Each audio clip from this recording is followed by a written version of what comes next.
اور گناہ بھی ختم. اور گناہ بھی ختم. ہاں محبوب ہے نا, واہ جوڑا ہے محبوب واہ جو ایک دوسرے کو دے کے جیتا ہے. واہ واہ. آپ اپنے آپ کو بہت سارے القابات سے نوازنا پسند نہیں کرتے,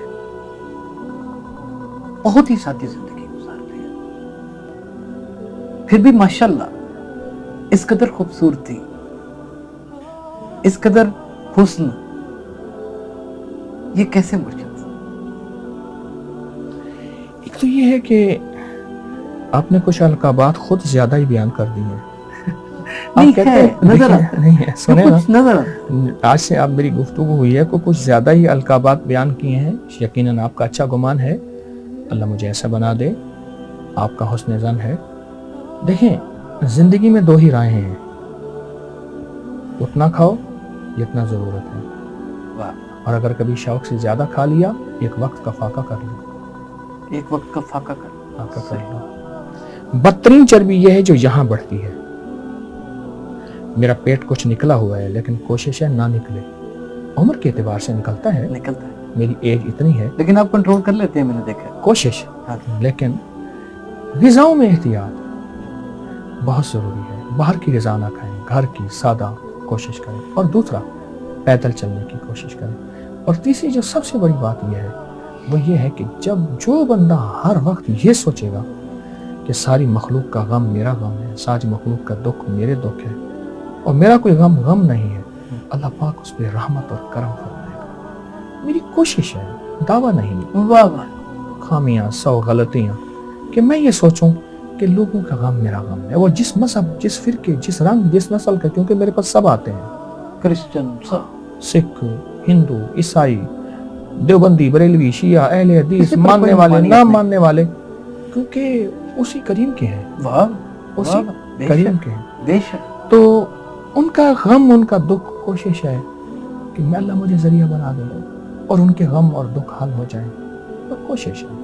دنیا کا مشکل ترین عمل اپنی ذات کی نفی کر لینا اور دنیا کو اپنے اندر سمو لینا.